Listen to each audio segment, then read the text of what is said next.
بسم الله الرحمن الرحیم. عرض سلام و ادب و احترام خدمت همه عاشقای سید الشهدا علیه السلام و عشاق مسیر اهل بیت علیهم السلام و نوکریشون. همینطور که میبینید این حال هوای زیبایی که اینجا اتفاق افتاده توی مشهد،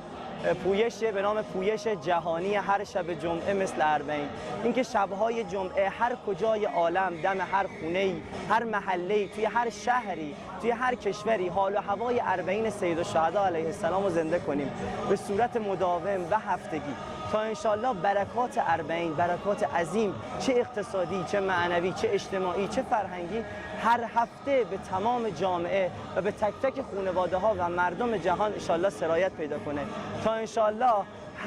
همونطور که در ایام اربعین گرسنه‌ای وجود نداره و مردم همه غنی میشن، قناعت هر شب جمعه و هر هفته در عالم گسترش پیدا کنه و هم انشالله به برکت تکرار اربعین، همونطور که بزرگان عالم فرمودن، بالاخص آقای بهجت که انشالله به نام امام حسین علیه السلام امام زمان عجل الله ظهور میکنن، با تکرار اون حال و هوا ظهور امام زمان عجل الله اون رو هر چه زودتر نزدیک کنیم تا انشالله همگی به اون سعادت دنیوی ابدی انشالله به زودی برسیم.